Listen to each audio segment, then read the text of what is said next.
Good afternoon and happy Thursday, everybody. It is Scott Wohlers with River Place Capital. It is Thursday, April the 16th, and just wanted to take a few moments and review what's been happening in the markets over the last week. And there have been a lot of major headlines and a lot of things for the markets to digest since we last spoke last week.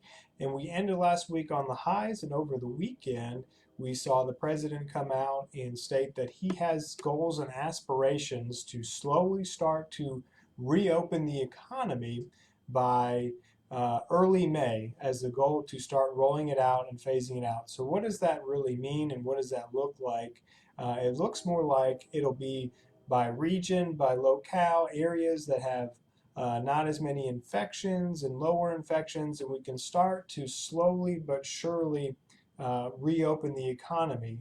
And to go along with that, a lot of what is going to be important about reopening the economy is going to be testing and being able to test Americans to see if A, you have the coronavirus and don't know it, or B, if you had it, didn't know it, now you have the antibodies. Testing is coming out. There are companies here that are working on creating mass produced tests for the coronavirus that we can start using as America tries to get back to work.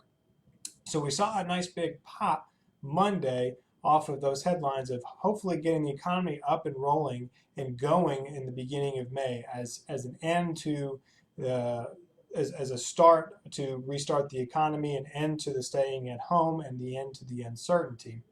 However, on Tuesday, we started to get some economic data. The banks reported, and boy, did they get crushed. And you saw bank earnings basically down 50% to 100% year over year. Now, a lot of that has to do with the fact that all of the big banks essentially took huge amounts of money and put them billions of dollars and put them in loan loss reserves in hopes of for a worst case scenario.